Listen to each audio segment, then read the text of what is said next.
Hey guys, welcome to the channel. As you see in the thumbnail, what if Issei becomes the Emperor of Darkness Part 1. Before I start, please do support for more awesome content and subscribe my channel and like this video and also share this video with your friends. I have created my other videos playlist, there you can watch my all videos easily, check out as well. Let's start this video. The boy, about 17 years old, with brown hair and chocolate brown eyes, was walking home with a huge smile on his face and a small group of people around him. His name was Issei, of course, host of Welsh Dragon Drag, aka the Red Dragon Emperor or the Heavenly Dragon of Domination. They were walking home after a day of having lots of fun together.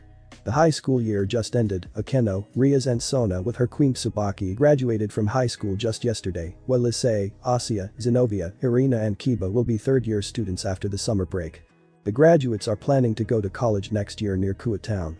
Issei had a great idea to celebrate their graduation together for a whole day, and much to everyone's joy, Sona and Tsubaki agreed to join them for the day, along with her peerage. They had an extremely fun day at an amusement park and later at a beach, much to Issei's and Saji's excitement. Irina wasn't able to come with them as she was sent to heaven by Michael himself for the whole summer. They were able to watch some bouncy action as the girls played volleyball. When it was their turn to play, they couldn't focus on the ball and were hit a couple of times in their faces, or even worse, below their waist. It was quite dark already when Issei, his ladies and buddies reached the house. Kiba and Saji tagged along to spend some more time together. Issei didn't mind them coming as they were his best friends and brothers in arms. They entered the house and turned on the lights. While everyone went to the living room, Asia and Akeno went to the kitchen to prepare some snacks and drinks. After a couple of minutes, everyone was gathered in the living room and enjoyed each other's company. But suddenly everyone's attention was gathered by a red magic circle with Grimoire ruins glowing in the middle of the room. Seconds later, 4 people emerged from it. 3 of them were tall, but one of them wore a formal robe and shoulder platings. His eyes were baby blue and shoulder-length crimson hair like Ria's, while the other was muscular and had purple eyes and jet black hair and wore simple clothes. The muscular man held a box full of what looked like expensive bottles of alcohol. The other 2 were a man and a girl that looked a lot alike. The beautiful young girl had dark blue eyes with long blonde hair tied into twin tails with large drill-like curls and pink ribbons that kept them in place. The front of her hair had several bangs hanging over her forehead.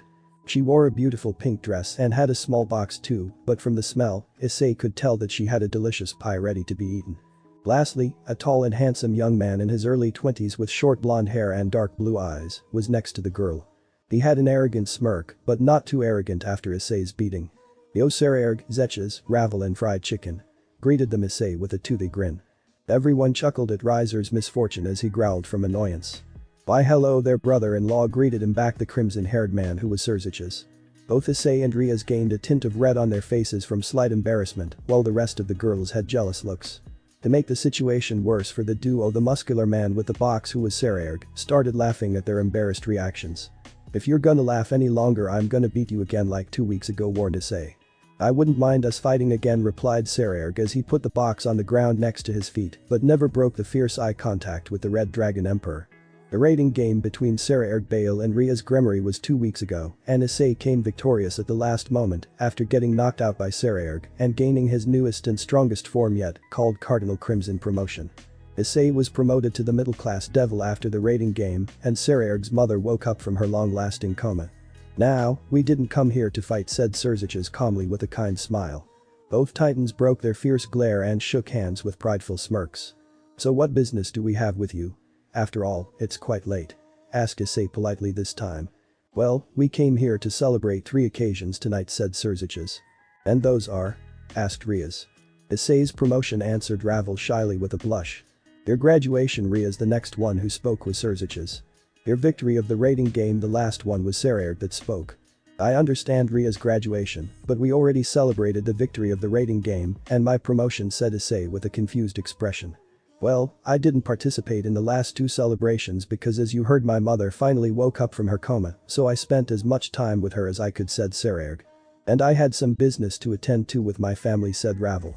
"Come on, Issei, I don't think it will be harmful to re-celebrate your promotion and our victory again, right? Plus they already came here with some nice presents," said Akeno with a seductive voice as she hugged him from behind. "Why yeah. I think so too. I mean, my parents will return only after tomorrow, so let's celebrate," said Issei with a strong blush as he felt Akeno's breasts being pressed against his back. Everyone cheered, and soon enough Sarayard took out a couple of bottles from the box that he brought, while Akeno went to bring some glasses. They somehow managed to make Issei drink some of the alcohol even if he wasn't of age. But Saji drank with no problem as if it wasn't his first time, even though he was drunk after only a couple of glasses. But Ravel and Kiba didn't drink any as they didn't want to. After 2 hours of drinking and sharing some hilarious stories while drunk and funny moments of Roswis who passed out not too long after, Surziches had to go as he had business in the morning to attend to. Of course, he didn't leave by himself. Grafia helped him dragged him by his ear, while she scolded him for drinking too much and left. Not much later Ravel decided to leave too, as she achieved her goal of making Issei try her cinnamon apple pie, which is described as amazing, much to her joy. They were having fun and drinking until Issei had what he thought was a great idea. He grabbed Kiba by his wrist and started to drag him out of the living room. "Hey Issei, what are you?" Kiba tried to ask him what he was doing, but got silenced by him.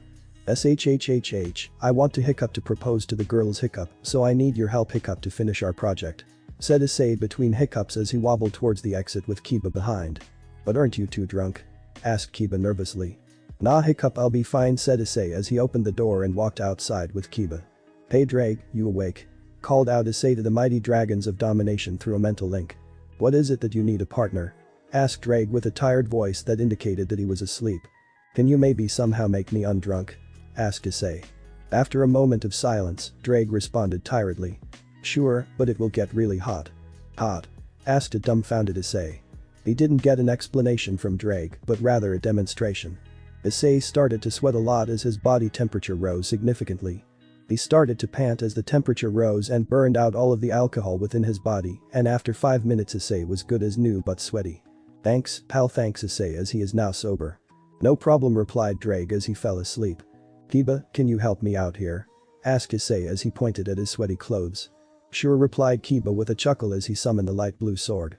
He slashed at the air with the sword and a small wave of water hit Issei. It was stronger than what Issei expected as he was knocked down to the ground.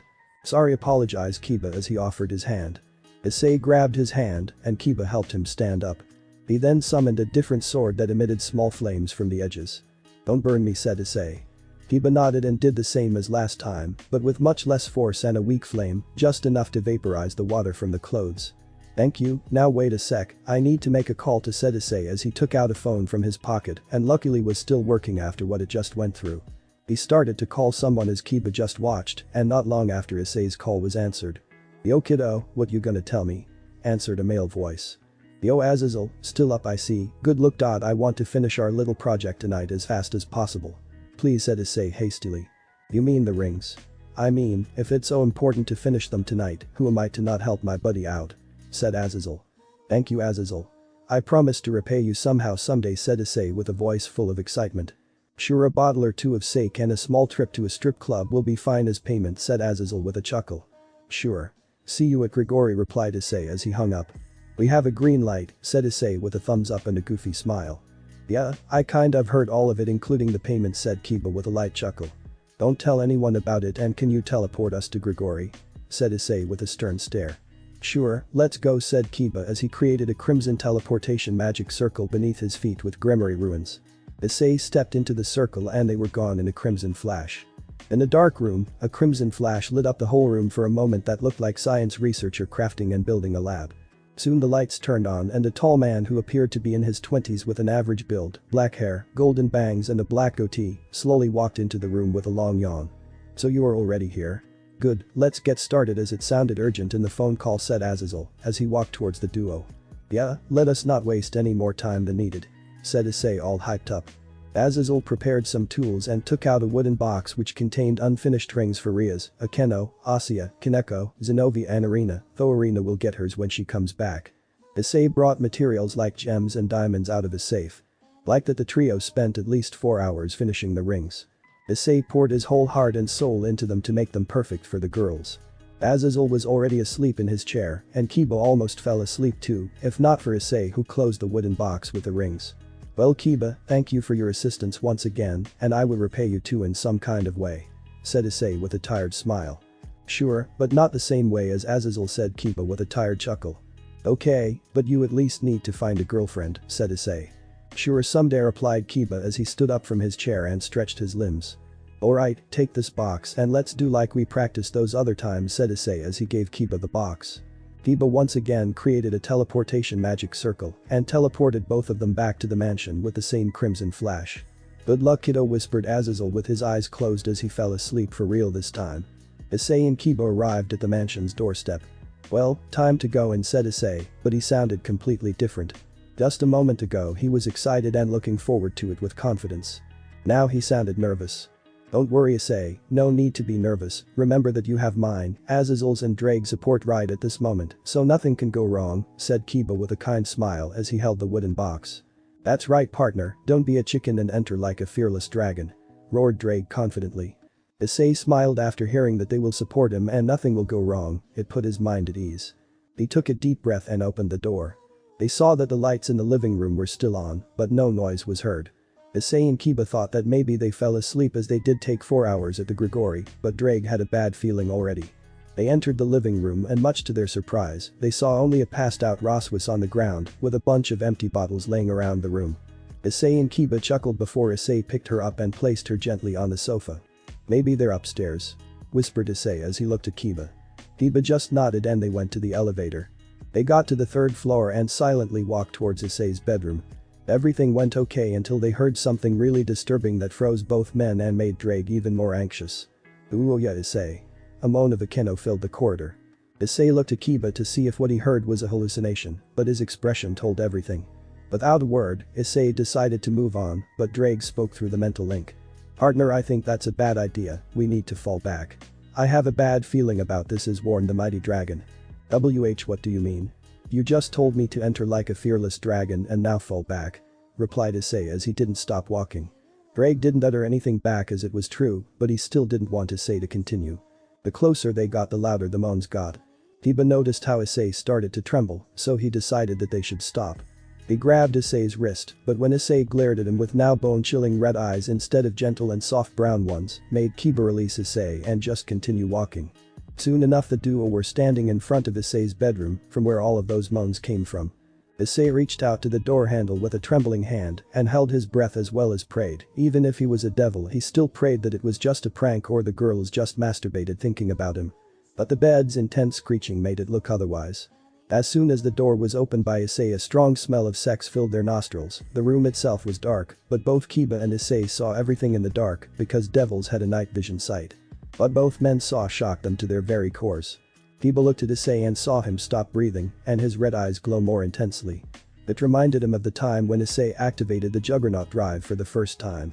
Kiba then looked back to the horrid scene that was Akeno being pounded by Riser, while the other girls and 2 men were passed out cold from alcohol, and all the fun they had.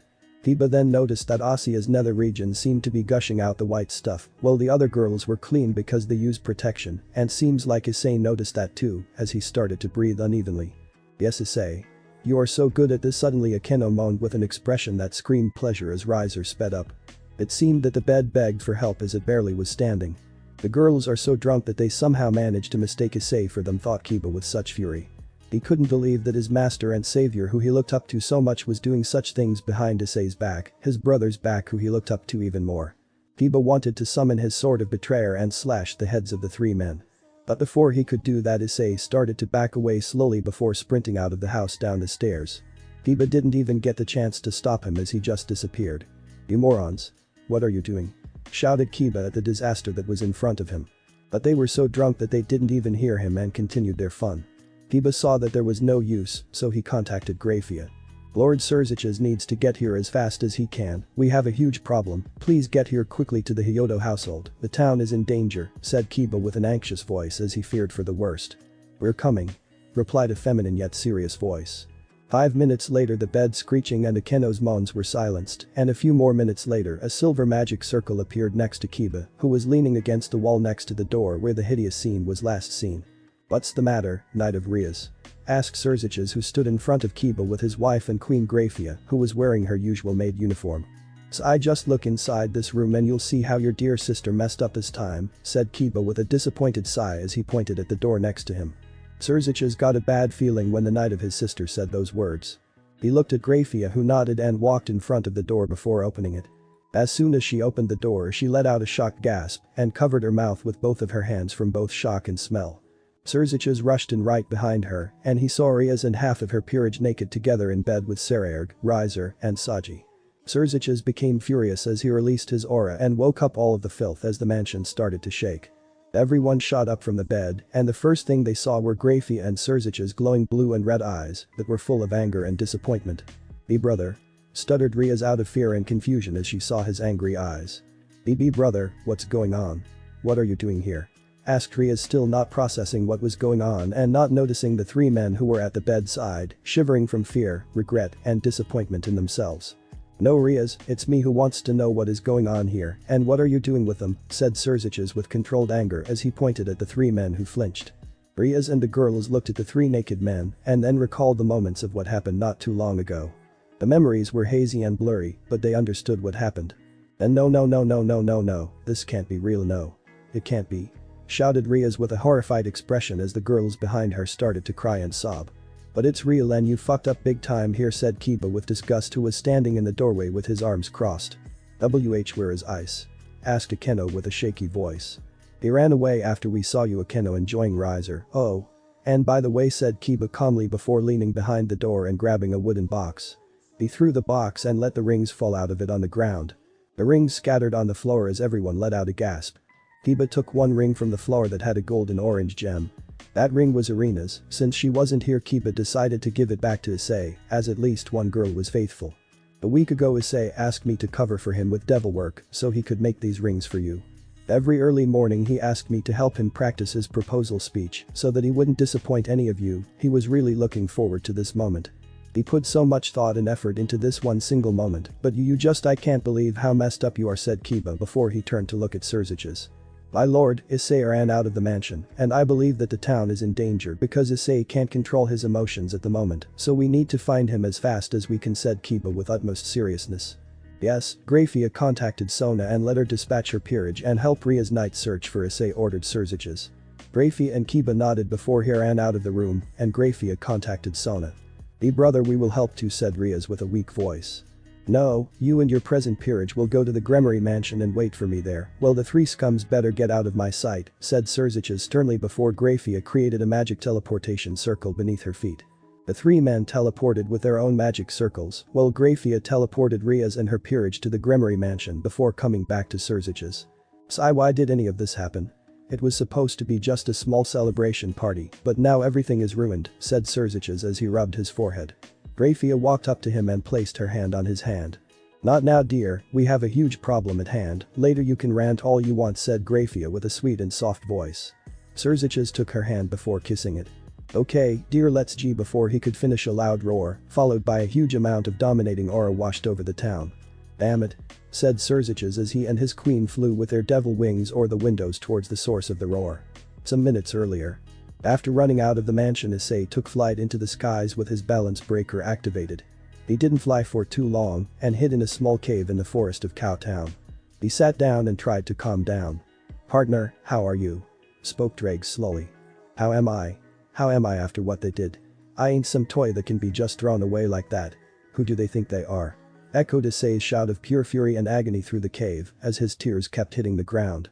"Calm down, partner, we have even worse problems right now regarding your pawn pieces and a curse that dragons get after their mates betray them or the mates die. You have very little time to," spoke the wise dragon, but it fell on deaf ears as Issei stood up with his glowing eyes. Rainer was right. Who would want to be with a pervert like me? Those wanted friends turn their back on me and have fun with my women. I'll kill them all. I will obliterate their meaningless existence," shouted Issei as his aura started to leak violently. The curse of the Juggernaut Drive rapidly started to influence Issei's thinking and mental state. "Partner, calm me down. I can't keep the past hosts at bay for too long. You are already dying. Stop this," roared Drake, but Issei didn't hear him again, and his balance breaker once again appeared without even calling out to it, and several green orbs appeared and floated around Issei. "It's starting, yes, it's starting once again," spoke one of the green orbs. "I'll kill them repeatedly. Finally, this time you will surely fall to the curse of the Juggernaut Drive," spoke another. "I'll kill them all," roared Issei as the images of his now ex-girls making love with his brothers kept flashing in his mind. "I, who am about to awaken. I'm the heavenly dragon who has stolen the principles of domination from God." "Partner, stop," roared Drake for the last time, but it didn't work as Issei continued the chant. Issei was getting bigger and his aura swirled around him violently, destroying the cave entirely in the process with the explosive power. I laugh at the infinite and I grieve at the dream. I shall become the red dragon of domination. And I shall sink you into the depths of the crimson purgatory. Juggernaut drive. Roared Drake as soon as Issei finished the chant, and with a powerful roar that shook the ground woke up the whole town, but right after that all of the humans were knocked unconscious by his overwhelmingly dominating aura. There he stood, in a very similar to the scale mail armor, with a much more dragon-like gigantic form. The armor possessed claw-like growths on the hands and feet, as well as horns and a fanged mouth on the helmet. The whole ground shook and cracked from his aura alone, but he did not release only his aura, but some kind of crimson miasma that oozed from his body and covered the whole town with it. Issei was tall enough to see the whole town of Kao, and as soon as he noticed the mansion he roared once again before moving towards it. He didn't get too far as a bunch of magic circles appeared in front of him in the sky about 50 meters away from him. Out of the magic circles came out Surziches, Grafia, Kiba, Sona and her peerage, except for Saji, Azazel and Michael. What in the world is happening here? Shouted Azazel as he looked at Issei, who activated the Juggernaut drive for the second time. I would like to know that too, he was praying earlier about some weird things, said Michael. No time for explaining. Right now we need to get him out of his armor. Shouted Kiba, who was behind them. What is this mist? Tsubaki, Sona's queen, asked. I don't know, but it makes me feel very uncomfortable. It keeps sending chills down my spine, said Sona with a slightly unnerved look. The beast got annoyed as the people ignored him, so to gather their attention he started to power up. Boost X20. Roared Drake's voice. Everyone was on guard and prepared to fight this beast. Even Surziches was not enough to defeat Issei in his Juggernaut drive without killing him. Drake cannot contact Issei nor anyone else once the curse is activated, so we can't know Issei's condition at the moment, explained Azazel. Azazel, send the White Dragon Empress here. Even if she is in the Chaos Brigade we can't stop Issei without her help. We will stall for time in the meantime, said Surziches. Azazel nodded and called the White Dragon Empress via a magic circle that appeared next to his right ear. Sona. You and your peerage create a barrier so Issei won't be able to destroy the town. Kiba and Grafia, you will help her while I, Azazel, and Michael will hold him back, ordered Surziches. Yes, my lord. Replied everyone before they landed on the ground and started to create a dome-like barrier around Issei, Surziches, and Michael. Are you ready? Asked Michael. Yes, replied Surziches as he powered up, followed by Michael. They unleashed their auras, but it was no match for Issei's dominating one. Surziches unleashed a barrage of demonic attacks, as well as the power of destruction spheres and beams, while Michael used holy magic and light spears, but if it damaged the armor even slightly, it repaired itself instantly. While they were holding Issei in place, Azazel finally contacted the White Dragon Empress. Speak.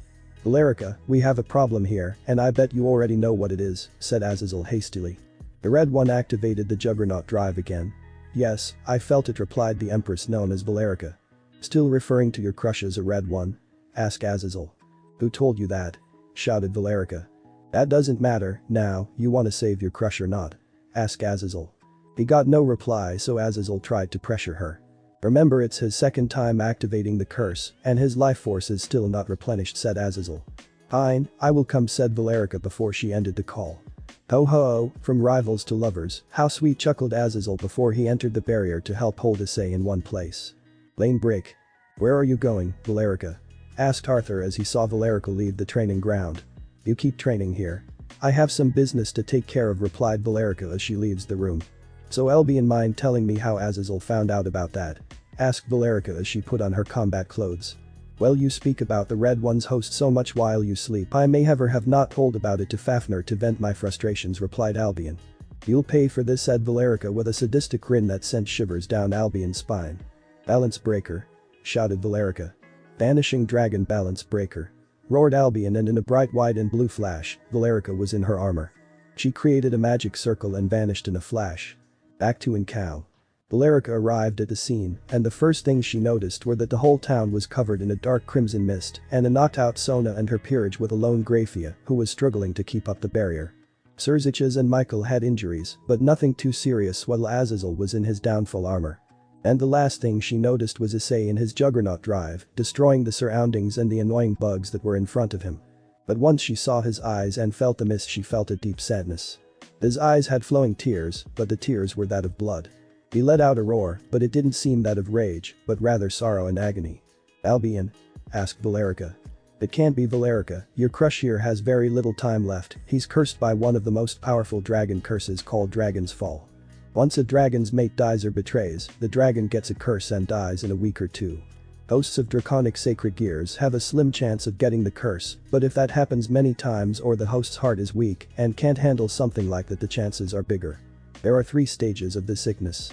The first one is rage, dragon can't control its emotions. Second, a mist is spread from dragon's body, and the third is blood tears, but I feel a strong demonic and draconic energy clash that is happening inside the boy's body. His pawn pieces are corrupted and are quickening the process of the dragon's fall, not speaking about his life force being depleted right this moment. Luckily this time the form is incomplete, too, otherwise we wouldn't be able to save him, explained Albion to Valerica. Then there's no time to waste, said Valerica, and as she was ready to take action, Issei launched a long-ina smasher at the faction leaders who were stalling for time. They were unlucky and were blown away from the force of the attack through the barrier, while Grafia fell to her knees, unable to keep the barrier up. Valerica landed on the ground and started to chant. I, who am about to awaken, am the heavenly dragon who has taken the principles of supremacy from God. I envy the infinite and I pursue the dream. I shall become the white dragon of supremacy. And I shall take you to the limits of white paradise. Juggernaut drive, roared Albion as soon as Valerica finished the chant. Her juggernaut drive was similar, but white instead of red, and the gems were blue, not green like Issei's, and some details were different but the same draconic appearance. Long-ina smasher, roared Drake's voice as Issei unleashed another beam, this time at Valerica, but once it got close, it disappeared without reaching its target as Albion roared. Divide x20. Valerica didn't waste any time as she charged a blue sphere in her claw, using the energy she stored up from Issei's last attack and combined it with her demonic magic.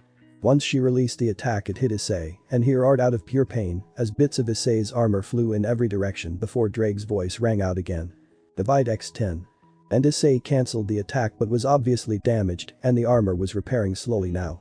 Valerica was glad when she saw Issei get weaker, but it wasn't because of the attack. Valerica. His life force is almost all dried up. He isn't getting weaker, he will use every last drop of his power and life force to destroy everything here in one last move. Roared Albion, shocking Valerica in the process. Do you have any suggestions? Asked Valerica hastily. Yes, but you won't like it, not one bit, answered Albion. Just tell me already. Shouted Valerica. You have to run, said Albion. Are you crazy? I am not running away. Shouted Valerica. Then you'll die here. You don't have the time nor the power to stop him anymore, it's too late. Roared Albion back. Valerica became silent and had very complex emotions about this until she had one last idea. Office. I need your help. Roared Valerica, but nothing happened. Please, Office. I beg of you. Roared Valerica one last time, and much to her relief a magic circle with an infinity symbol appeared next to her, and a loli with black hair, black eyes and pointy ears like an elf emerged from it. So noisy, said Office quietly with an emotionless expression. Office. Help me remove him from that armor quickly before it's too late. Shouted Valerica as she pointed at the red draconic armor that was out of search control. Office waited a moment in silence before giving her an answer. I'll help if this noise stops, answered Office as she sent her snakes at Issei. The black snakes wrapped all around Issei and kept him at bay, while Office opened a tear to the dimensional gap beneath Issei's feet. Issei fell into the dimensional gap, followed by Office and Valerica, who was still in her juggernaut drive. The tear closed and Issei's eyes and all of the gems started to glow more intensely by the second. Hurry up. You have at least half a minute left. Warned Albion. Office snakes moved to Issei's limbs and tied his legs, arms and wings. Issei was resisting with everything he had, but he couldn't fight against the dragon god at the moment. Valerica didn't waste time and started tearing his armor down slowly using her sharp armor claws while dividing Issei's energy. Divide x50. Roared Albion, but Drake's voice wasn't silent either as Issei kept boosting his power. Luckily for them, Issei couldn't repair the armor anymore and his defenses dropped significantly. But it was painful for Issei as the armor was forcefully removed from his body. It felt the same if not worse as peeling someone's skin. Issei struggled and resisted in every way he could, but nothing worked as Valerica continued to tear his armor. The blood tears and the mist never stopped gushing out, as well as the sorrowful roars. Come on, you idiot. Roared Valerica desperately as the time was running short. Inside Issei's mind. It was darkness all around the body of a 17-year-old boy who was on his knees, clenching his chest above his heart, crying and weeping, as the memories of the scene kept flashing in his memory and the moans of pleasure echoed. It was pure torture for Issei. Just a few hours ago or so he came up with a great plan to propose to the girls, but now he was seconds away from death as the juggernaut drive continued to consume his remaining life force and sanity. "Shut up. Just shut up for hell's sake. Just shut your damn mouth," shouted Issei as he couldn't listen to those moans anymore. But suddenly he heard a voice that made him stop weeping. The voice that he thought he would never hear again. "What are you crying for, darling?" asked a mysterious yet beautiful voice. Issei slowly looked behind and saw her. "Rainer." Issei thought that was it, she would finish him off, but instead of that she just smiled, not cruelly or sadistically, but a genuine and kind smile before speaking again. "Why are you crying here?" asked Rainer again. "If you are feeling sad or are in pain, just share with your closest people and forget the ones that brought you that pain. Start with me, I'll take all of your anger and sorrow so you can start over again," said Rainer as she crouched down and hugged him. "Why?" he stuttered out of pure confusion. He thought that she came here to mock him and completely destroy him once and for all, but why do you ask? "Because I truly love you. I know my actions say otherwise, but I truly regret killing you that beautiful day. I hope you can forgive me someday," said Rainer. Issei couldn't believe what he was hearing, he thought that she was lying, but her eyes told him everything. Her beautiful search pink eyes held so much regret and sorrow for what she has done. Issei didn't know what to say, he was lost for words. "No need to say anything, now wake up and don't you dare to close up that beautiful heart of yours with those cold and disgusting walls of ice. I for a fact know that someone will make sure to keep you from hiding your heart, but I want to hear you promise me yourself," said Rainer.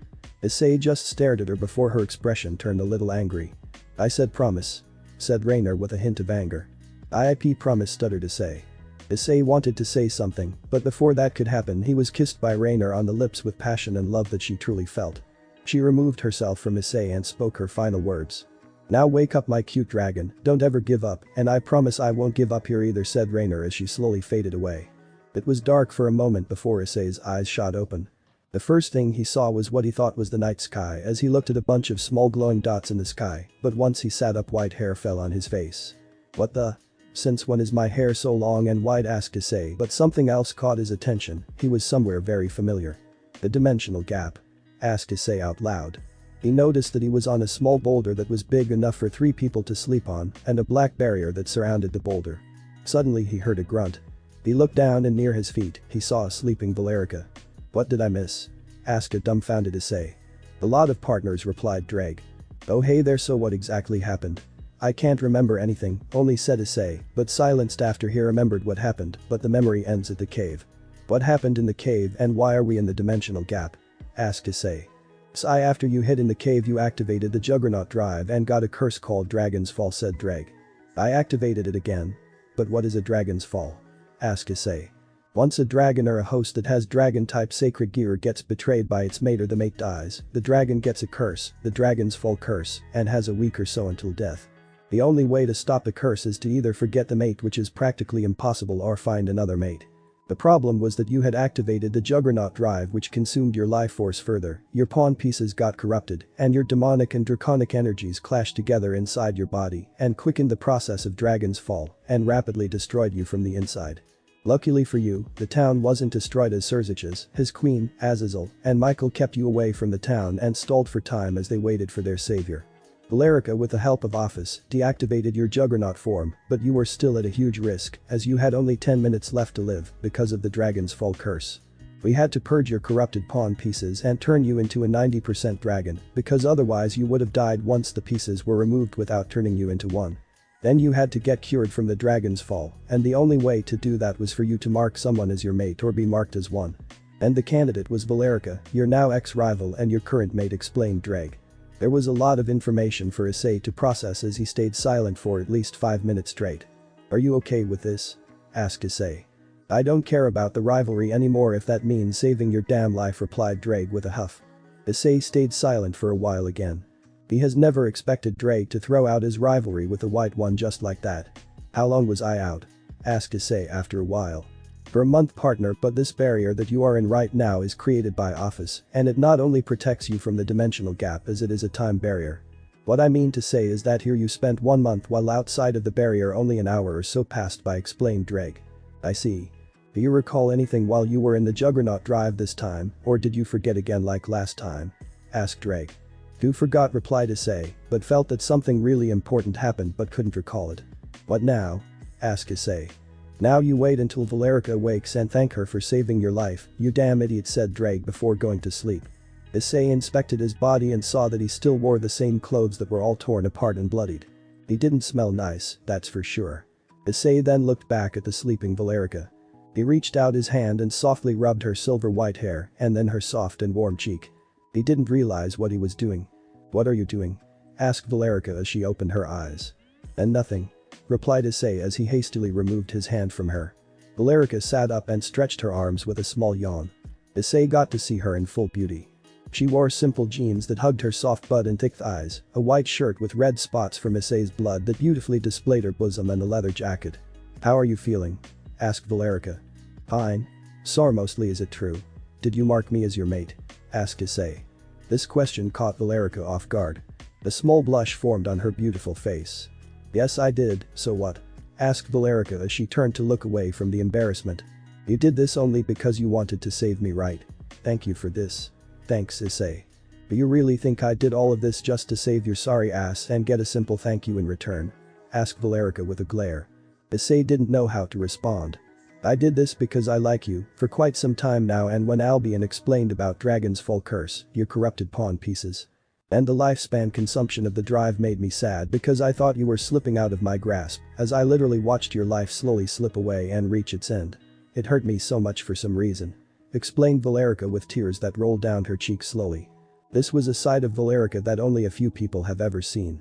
Issei just looked straight into her eyes and saw how beautiful they were. The blue orbs shined beautifully until for a moment he saw that horrid scene in his mind again. He flinched and Valerica noticed that.